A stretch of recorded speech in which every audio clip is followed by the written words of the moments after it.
네, 이 시간에 함께 말씀을 사모하며 이 자리에 나오신 성도 여러분들을 주님 이름으로 환영하고 축복합니다. 지난 3주간 교회에 대한 이야기들을 하면서 우리 이야기들을 다 했는데요. 다시 한 번 더 여러분께 묻고자 합니다. 여러분 교회를 사랑하십니까? 네, 그 사랑 때문에 이 자리에 계신 줄로 믿습니다. 오늘은 우리가 그 교회를 사랑하는 마음을 가지고 또 이 교회를 어떻게 바라보아야 하고 또 우리가 어떻게 살아가야 하는지 또 교회를 이야기할 때 꼭 필요한 이야기를 같이 나누고자 합니다. 존경하는 어느 목사님께서 이런 이야기를 하셨습니다. 안식년이 되셨을 때 유럽에 있는 순례자의 길을 걸으셨다고 해요. 근데 그 순례자의 길이 꽤 먼 길이고 고단한 길입니다.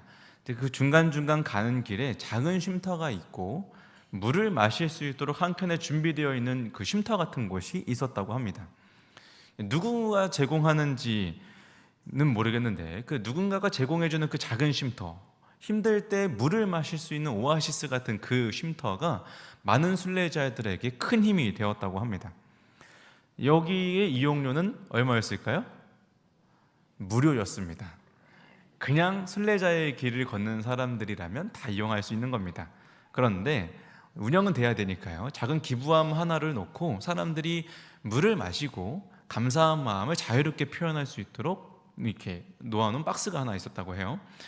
그런데 이 목사님께서 그 물을 마시고 한켠에서 보고 계시는데 어떤 외국인 여행자 무리들이 찾아오더니 물을 마시는 거예요.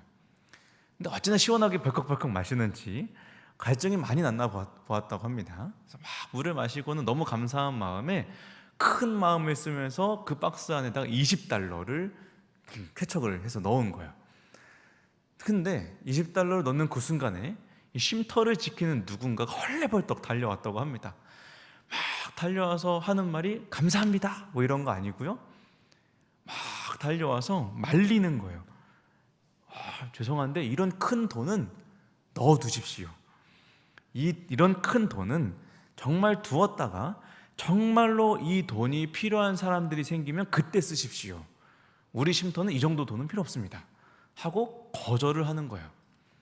누군가가 우리에게 이렇게 큰 기부금을 준다면 아유 감사합니다, 뭐 이렇게 영광의 정당 이런 데다 이름 하나 올려드릴까요? 이렇게 하겠지만 여기는 정말 필요한 사람들을 위해서 쓰시라고 그 돈을 거절했다는 거예요. 근데 목사님께서 이 모습을 보면서 한마디 말을 덧붙이셨습니다. 이 사람들은 자신의 삶에서 교회로 살아가고 있구나. 유럽이라는 곳이 정말 교회가 무너지고 있다 하지만 이 사람들은 교회로 살아가며 신앙인의 모습다운, 그리스도인다운, 교회다운 모습을 보여주고 있구나라는 말씀을 덧붙이셨습니다. 근데 그러면 이 모습을 보면서 이렇게 한번 생각해 봤으면 좋겠습니다. 여러분, 교회는 많고 사람들이 많이 모여 있는데 삶 속에서 온전히 믿음을 실천하지 못하는 모습과 교회는 없어지고 있는데 사람들의 삶 속에서는 기독교적 정신, 그리스도인다운 모습이 실현되는 모습, 둘 중에 어느 모습이 올바른 모습이겠습니까? 고민이 되시죠? 네. 이것도 아닌 것 같고 저것도 아닌 것 같고 사실 정답은 어느 하나 없습니다. 어느 날 교회가 죽어가는, 유럽 교회가 이미 죽어간다, 혹은 아니 이미 죽었다, 이미 많은 교회들이 나이트클럽으로 변하고 술집으로 변하고 있는 모습들을 바라보면서 수많은 사람들이 유럽에 있는 교회가 죽었다라고 하지만 사실 그들의 문화와 삶을 살펴보면 그들의 문화와 가치와 정신 안에는 이미 우리가 쫓아갈 수 없을 정도의 기독교적인 정신, 믿음을 실천하는 모습, 말씀에 순종하는 모습이 있다는 것이죠. 독일에서 유학하신 한 교수님의 말씀에 따르면 1년에 한두 번밖에 교회를 안 나간다 그래요. 근데 그렇지만 나는 여전히 기독교인입니다 라고 대답한 사람이 전체 국민 중에 절반 이상이라고 합니다. 고작 1년에 한두 번밖에 나가진 않지만 그들은 여전히 자신을 기독교인이라고 생각하고 나는 믿는 사람이다 라고 생각을 하면서 삶 가운데서 그 말씀을 실천하려고 노력하고 있다는 것이죠. 여러분, 다시 말하지만 건물만 남아있는 것도 혹은 사람들의 삶만 남아있는 것도 두 가지 경우 모두 완벽하게 온전한 모습이라 부를 수는 없을 것입니다. 그러면 우리는 오늘 이 시대 가운데 교회를 다시 한 번 더 생각해 보기 원합니다. 참된 교회란 과연 어떤 교회일까? 건물만 남아있는 것도 아니고 사람들이 살만 남아있는 것도 아니라면 과연 우리가 회복해야 하는 참된 교회의 모습은 어떤 것인가를 한번 생각해 보려고 합니다. 오늘 함께 읽은 본문의 말씀은 우리가 잘 아는 대로 예수님의 성전 정화 사건이라 불리는 본문입니다. 성전을 청결하게 하시는 사건이죠. 그렇다면 예수님께서는 왜 성전을 깨끗하게 하셨을까요? 그리고 이를 통하여서 무엇을 회복하고자 하셨을까요? 본문을 보면 예수님께서는 유월절을 맞아서 그의 제자들과 함께 예루살렘으로 올라가셔서 성전에 들어가셨습니다. 유월절은 유대인들의 가장 큰 명절이죠. 그래서 예루살렘에서 열리는 유월절 행사에 참여할 수 있는 각지의 모든 유대인들은 다 반드시 참석을 했어야 합니다. 따라서 예수님도 율법 아래에 있는 한 사람으로서 절기를 지키기 위해 성전에 올라가셨죠.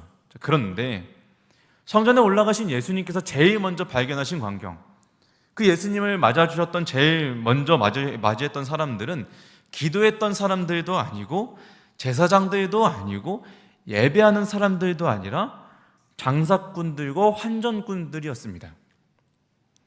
사람들이 성전에 들어가니까 사람들이 성전 안에서 저마다 가판대를 진열해 놓고는 그 안에서 소와 양과 비둘기를 팔고 있었던 거예요. 한쪽에서는 돈을 바꿔주는 사람들의 소리가 시끌벅적하게 들려왔던 겁니다. 예수님께서 이 모습을 보시고 크게 분노하시죠. 근데 생각해 보기 원하는 것은 이들이 이렇게 장사를 하게 된 이유가 무엇일까? 이들이 이렇게 성전 안에 가판대를 차려놓고 시끌벅적하게 된 이유가 무엇일까입니다. 이들이 처음부터 성전을 시장으로 만들어야지, 성전에서 한 시끌벅적한 유명한 시장 하나를 만들어 봐야지라고 만든 것도 아니었습니다. 소와 양과 비둘기는 제사를 드리기 위해서 반드시 필요한 것들이었습니다. 예루살렘 주민이나 가까이 있는 사람들이야 편하게 자신들의 마을에서 가축을 데리고 와서 성전에서 제사를 드릴 수 있었을 겁니다. 그런데 문제는 가축을 끌고 오기 힘들었던 상당히 먼 거리에서 오는 사람들이었던 거죠. 이 사람들은 난감한 거예요. 소와 양과 비둘기를 끌고 그 먼 거리로 오는 것도 힘들 뿐더러 혹시라도 오다가 재물이 상하는 일이 생긴다면 참으로 난처한 일이었던 것이죠. 하나님께서 흠 있는 재물은 안 받으시는데 오다가 재물이 흠이 나버리면 이 재물은 버려야 되는 겁니다. 이러한 문제를 해결하기 위해서 성전에서 제사용 재물을 사고 팔았던 것이죠. 이게 잘못되었느냐? 신명기 14장의 말씀에 보면 하나님께서 이 일을 이미 허락하신 내용들입니다. 먼 거리에서부터 재물을 끌고 오기가 힘들거든 와서 재물을 사라, 그 재물을 사서 드려라 라고 신명기 14장에 적혀 있습니다. 이미 하나님께서 허락하신 내용이라는 것이죠. 또한 이스라엘 사람들이 성전세를 내야 되는데 이 성전세는 사람들이 흔히 쓰는 화폐가 아니라 성전에서 쓰는 동전으로 반세기를 내야 됐습니다.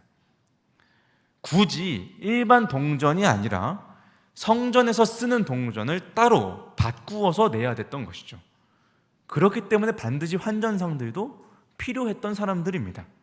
자, 재물에 쓰이는 가축을 사고 파는 일들, 돈을 거래하는 일들이 반드시 필요했던 일이에요.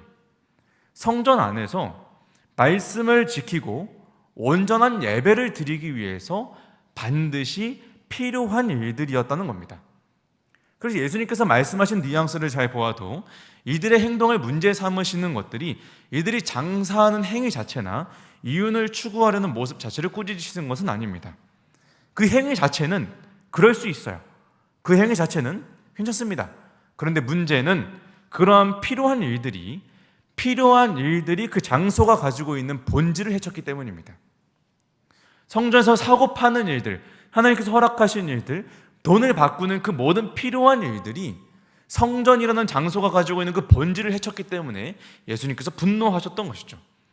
그럼 성전은 무엇입니까? 성전은 예수님께서 말씀하셨듯이 기도하는 집이고 예배하는 장소이고 무엇보다도 하나님께서 임재하시는 장소였습니다.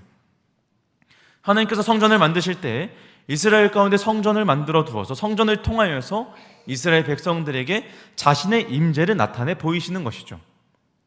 이스라엘은 성전을 통해 하나님께 나아가고 하나님은 성전을 통해 이스라엘 가운데 임재하시는 겁니다. 그게 성전의 본질입니다. 하나님이 임재하시는 곳, 하나님과 함께 소통하는 곳이 바로 성전이 가지고 있는 본질입니다. 그런데 성전을 장사하는 곳으로 만들어버린 유대인들은 그 성전이 가지고 있는 본질을 흐트려 버렸습니다.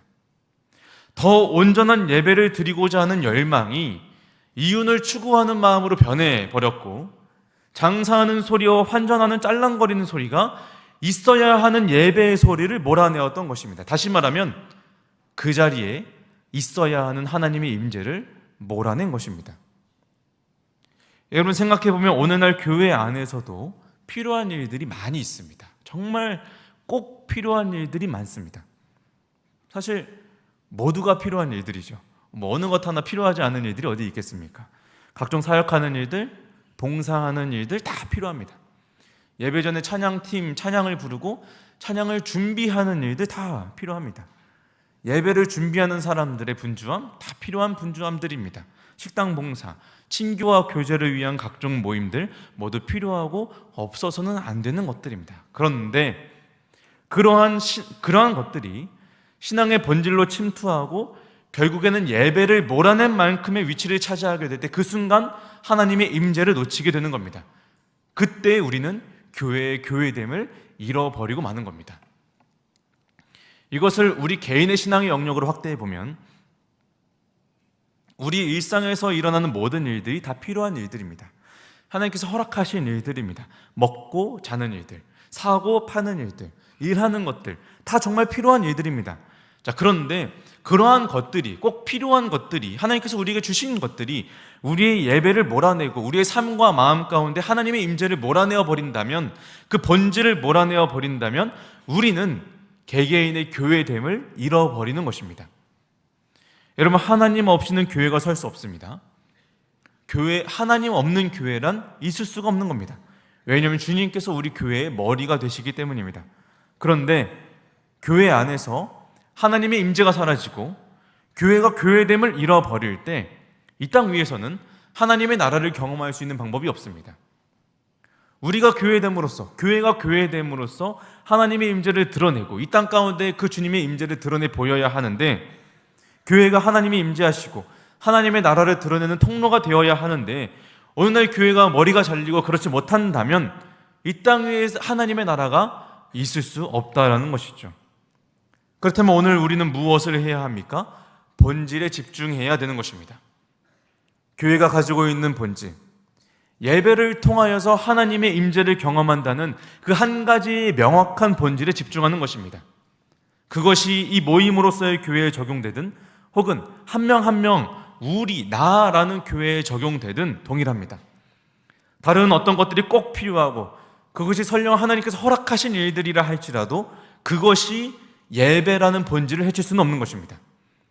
우리가 교회의 교회됨을 잃지 않도록 더더욱 교회가 가지고 있는 예배라는 본질에 집중하고 예배를 통하여 하나님의 임재를 사모하고 경험하는 그 갈망을 회복해야 할 줄로 믿습니다.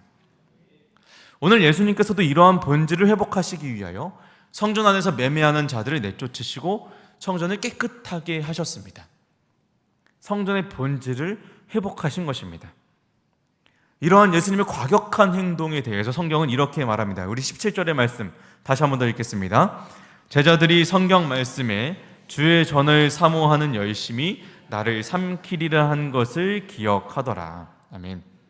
제자들이 이 예수님의 모습을 돌이켜보니 성경 말씀 한 구절이 떠올랐던 거예요. 주의 전을 사모하는 열심이 나를 삼키리라. 주의 전을 사모하는 열심, 조금 더 정확히 이야기하면 주의 전을 위한 열심, 성전을 위한 열심, 주님을 위한 열정 때문입니다. 여기서 열심이란 단어는 질투하다와 같은 단어인데요, 그만큼 강한 열심과 열정을 드러내는 겁니다. 지금 제자들이 이 모습이 기억한 것은 예수님께서 성전을 위한 열심, 하나님을 위한 그 열정을 가지고 행한 일들이 결국에는 바리새인들에게 밉보여서 예수님을 집어삼킬 것을 이미 보았기 때문입니다. 이것은 시편 69편 9절의 말씀을 인용한 것인데요, 이렇게 이야기합니다. 주의 집을 위하는 열성이 나를 삼키고 주를 비방하는 비방이 내게 미쳤나이다. 잠시 시편의 이야기를 잠깐 해보면요, 시편 69편은 주님의 집, 다시 말하면 성전의 회복과 예루살렘의 회복을 위하여 힘쓰는 사람의 노래입니다. 이 사람이 열심히 노래하는데 주를 위한 열심, 주의 집을 위한 열정을 가지고 살아왔는데 이로 인해서 그 사람이 사람들로부터 비방을 받고 시련을 당하고 버림을 받는 거예요. 심지어는 가족과 형제들에게조차 버림받고 외면당하여서 사회적으로도 소외되고 많은 모욕과 수치를 당합니다. 그런데 이 상황 가운데서도 이 시인은 성전과 하나님의 나라가 회복될 것이라는 것을 바라보며 희망을 노래하고 있습니다. 근데 제자들이 지금 예수님의 모습을 보고 이 말씀을 기억하게 되었습니다. 주의 집, 성전을 회복하고자 하는 그 예수님의 열심을 보았던 것입니다. 고난과 핍박을 감내하면서까지, 형제와 동족들에게 버림을 받으면서까지 주님의 집을 위하는 그 열심을 보고 제자들은 생각하는 거예요. 예수님께서 결국 그 목숨을 잃는다 하여도, 예수님께서 성전을 위한 열심으로 자기 목숨을 잃는다 하여도 주님을 위한 열심으로 주님은 이 성전을 회복시키시겠구나. 주님은 그 열심으로 자신을 버려서 이 성전을 회복시키시겠구나. 오늘 예수님은 성전의 성전된 본질을 회복하기 위하여, 다시 말하면 교회의 교회됨을 회복하시기 위하여 열심을 가지고 자기 자신을 내던지신 겁니다. 예수님께서는 그러한 열심과 사랑으로 이 교회를 교회되게 만드셨습니다. 오늘 이 말씀을 생각할 때 오늘 이러한 예수님의 모습과 열심이 우리도 그러면 그 동일한 열심을 가지고 교회의 모습을 뒤집어 엎으라겠다, 그러한 교훈을 주는 것은 아닙니다. 교회 안에서 비본질적인 모습들이 너무 많으니 예수님처럼 내 손에 채찍을 쥐고 이 모든 것들 잘라내겠다, 그런 과격함을 가지고 교회를 대하라는 것은 아닙니다. 오늘 이 말씀을 통해서 우리가 집중해야 되는 것은 예수님께서 그러면 교회의 교회됨을 어떻게 회복하셨는가 하는 것입니다. 예수님은 어떻게 성전을 깨끗하게 하시고 성전을 성전답게 만드셨습니까? 예수님은 이전의 성전을 허물고 자기 자신을 새로운 성전으로 우리에게 주셨습니다. 이전의 성전을 지나가고 참된 성전을 자신으로 내어주신 것입니다. 19절에서 21절까지의 말씀, 제가 읽겠습니다. 예수님께서 대답하여 이르시되 너희가 이 성전을 헐라 내가 사흘 동안에 일으키리라. 유대인들이 이르되 이 성전은 46년 동안의 지었건을 너가 3일 동안에 일으키겠느냐 하더라. 21절 우리 같이 읽겠습니다. 그러나 예수는 성전된 자기 육체를 가리켜 말씀하신 것이라. 아멘. 예수님께서는 자기 자신을 내던지시고 자기 자신을 성전으로 내어주셔서 참된 성전을 회복하셨습니다. 여러분, 성전은 하나님의 임재를 상징하는 곳입니다. 그런데 그것은 하나의 모형에 지나지 않습니다.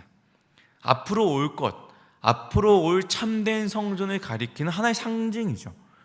성전은 그 자체로 한계를 지니고 있으며 앞으로 올 참된 성전을 가리키고 기다리고 있습니다.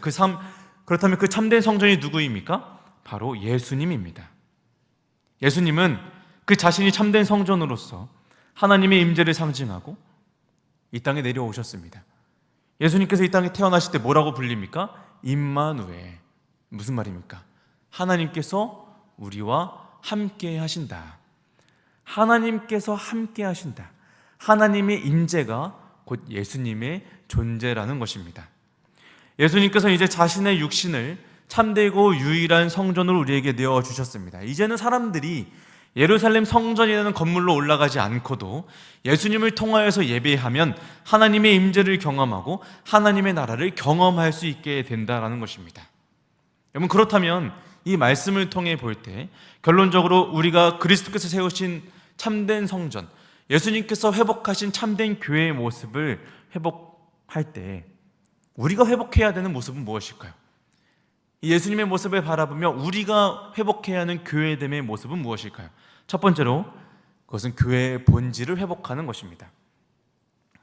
예수님께서 성전을 깨끗하게 하신 그 사건은 성전이라는 건물의 절대성 혹은 성전이라는 건물의 순수성을 지키기 위함이 아니었습니다.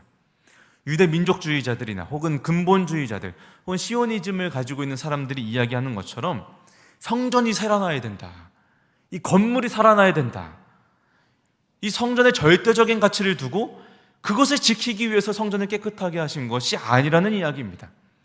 예수님께서 분노하시고 행동하신 이유는 성전이 가지고 있는 그 본질, 하나님의 임재와 하나님의 나라라는 그 본질을 회복하고자 하는 그 열심, 열정 때문이었습니다. 그렇다면 어느 날 우리가 참된 교회를 생각할 때 교회를 세우고 회복해야 하는 것도 바로 이것입니다. 본질을 세우는 것입니다. 교회라는 건물에 집중하다 보면 우리는 너무 많은 것을 놓치게 됩니다. 우리는 본질을 봐야 합니다. 때로는 교회를 회복하기 위한 열심과 열정이 건물을 거룩하게 하기 위해서 교회 안에 있는 여러 가지 것들을 인본주의라는 이름으로 몰아내는 것만이 참된 교회를 세우는 것은 아니라는 겁니다. 옛날에 제가 어렸을 때 다니던 교회는 고신축 교회였습니다. 정말 말씀에 철저하게 지키는 교회였습니다. 어느 날 여전도에서 매년 진행하는 바자회를 두고 장로님들 사이에서 이야기가 나왔습니다. 성전을 매매하는 곳으로 만들지 말라 하셨거늘 교회에서 바자회를 할 수 있겠습니까? 하고 그날 바자회가 취소되었습니다. 다음 연도에 여전도의 강력한 요청으로 바자회가 다시 살아났습니다. 그런데 우리가 생각해 봐야 하는 것이 바로 이것이죠. 교회를 지키는 것이 과연 이 안에 있는 여러 가지 요소들을 인본주의라는 이름으로 몰아내는 것인가? 우리는 교회를 회복하는 것이 건물의 거룩함을 회복하는 것인가? 우리가 정말로 지켜내야 하는 것은 이 건물이 아니라 교회의 본질입니다. 성전은 하나님의 임재 가운데 하나님의 나라를 실현하는 곳입니다. 오늘날 그리스도께서 세우신 참된 교회는 예배함으로써 하나님의 임재를 경험하고 그 가운데서 이 땅 위에 하나님의 나라를 세워가는 것입니다. 그것이 교회의 책임이고 그것이 교회의 역할이고 그것이 교회의 의무이자 교회가 교회다울 수 있는 본질입니다. 이를 위해서 교회의 건물은 오히려 낡고 닳아서 없어질지언정 참된 성전이 세워가야 하는 것입니다. 교회는 건물은 낡고 닳아 없어질지언정 예배는 살아나야 하는 것입니다. 이 교회 안에 하나님이 임재하시고 이 교회로부터 하나님의 나라가 실현될 수 있도록 우리는 더욱더 기도하며 예배를 갈망하며 집중해야 할 것입니다. 그렇다면 두 번째는 무엇입니까? 내 몸이 참된 성전이 되어야 하는 것입니다. 예수님께서 성전을 세우시기 위해서 자신의 몸을 내어주셨듯이 우리도 참된 성전을 세우기 위해서 나 자신을 성전으로 내어주어야 하는 것입니다. 성전을 세우고 성전이 되어야 하는 것입니다. 예수님께서는 자기 자신을 성전으로 삼고 자신을 통하여서 하나님의 임재를 경험하게 하였습니다. 더 이상 건물이라는 외적인 것에 치중하지 않고 건물을 깨어버릴지언정 예수님을 통한 그 어디든 임재를 경험하게 하신 것입니다. 이것이 주는 놀라운 가능성은 성령님을 통하여서 우리도 각 사람 한 명 한 명이 하나님의 임재를 경험하는 하나님께서 임재하시는 성전이 되었다는 것입니다. 바울이 말하죠. 고린도전서 3장 16절에서 이렇게 이야기합니다. 우리 같이 한 목소리로 읽겠습니다. 너희는 너희가 하나님의 성전인 것과 하나님의 성령이 너희 안에 계시는 것을 알지 못하느냐. 아멘. 말씀이 의미한 바가 무엇입니까? 우리가 예수님과 같은 성전이 되었다는 것입니다. 그러므로 주님의 집을 향한 열심, 그 열심을 가지고 성전을 거룩하게 하시고 참된 성전을 회복하신 예수님의 사역을 생각할 때 우리는 지금 우리의 몸을 되돌아보아야 합니다. 과연 나는 하나님께서 거하실 만한 성전인지, 과연 나는 교회답게 살아가고 있는지, 주님께서 거하신다고 하는 내 몸은 과연 청결한지, 거룩한 성전으로 세워져 있는지를 우리는 함께 점검해 봐야 할 것입니다.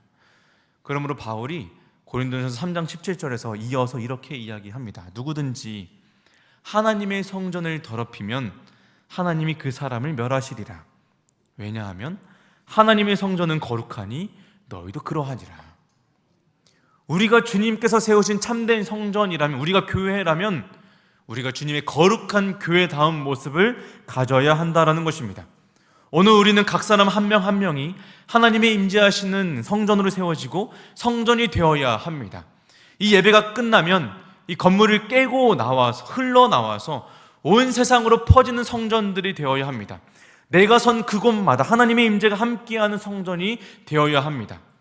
이를 통하여 내가 가는 그 모든 곳마다 하나님께서 임재하시는 하나님의 나라가 실현되는 곳이 될 수 있도록 우리는 성전이 되어야 할 것입니다. SNS에서 물음에 답하다라는 이 기독교 계정이 하나가 있는데요. 이것을 운영하시는 조재용 목사님이라는 분이 오늘날 사람들이 기독교를 욕하는 이유에 대해서 이렇게 설명한 것을 보았습니다. 사람들이 교회를 욕하는 것은 예수님을 욕하는 것이 아니라 세상에서 교회로 살아가고 있는 사람들을 보고 욕하는 것이다. 누구를 욕하는 거라고요? 세상에서 교회로 살아가고 있는 사람들을 보고 욕하는 것이라고요. 그래서 교회가 욕을 먹고 있는 것입니다. 우리가 정말로 세상 가운데 교회로서의 역할을 감당하고 있는지, 하나님의 임재를 드러내고 하나님의 나라를 실현하는 교회로서의 역할을 잘 감당하고 있는지 함께 고민해 보기를 원합니다. 이제 말씀을 마치고자 합니다. 다시 말하지만 교회가 교회의 다음을 이룰 때 이 땅에서는 하나님의 임재와 하나님의 나라를 경험할 수 있는 방법이 없습니다. 교회가 교회답지 않으면, 우리가 교회답지 않으면 이 세상은 하나님의 임재를 경험할 수가 없다라는 것입니다. 이것은 함께 모인 이 모임으로서의 교회와 성전된 우리 각 사람 모두에게 적용되는 이야기입니다. 우리는 이 교회와 또 나 자신을 교회답게 회복시켜야 할 것입니다. 우리가 즐겨 부르는 찬양이 하나가 있죠. 우리를 사용하소서라는 찬양, 잘 아시죠? 이 찬양의 후렴의 가사는 이렇게 고백합니다. 교회를 교회되게, 예배를 예배되게, 우리를 사용하소서라고 찬양합니다. 바라기는 우리가 부르는 이 찬양의 고백과 같이 우리가 교회를 교회되게, 예배를 예배되게, 우리를 드리기로 헌신하고 결심하는 우리가 되었으면 간절히 소망합니다. 신대원에 다닐 때 교회사를 가르치신 한 교수님께서 퇴임하시면서 하신 말씀이 하나가 있습니다. 그 말씀이 아직도 제 마음속에 강렬하게 남아 있습니다. 이 교수님께서 교회의 그동안의 역사를 다 되돌이켜 보시면서 교직의 끝에서 이렇게 우리에게 마지막 가르침을 주셨습니다. 교회는 언제나 상한 갈대와 같았고 꺼져가는 심지와 같았습니다. 교회는 영웅이 필요한 것이 아닙니다. 여러분이 교회의 대안임을 기억하시기를 바랍니다. 오늘 우리가 이 세상에서 살아갈 때 우리가 이 교회의 대안이 되어서 교회답게, 성전답게 살아가는 우리가 되시기를 간절히 소망합니다. 우리 그렇게 참된 교회로서 회복하는 우리 모든 개성교회가 되기를 간절히 소원합니다. 함께 기도하시겠습니다.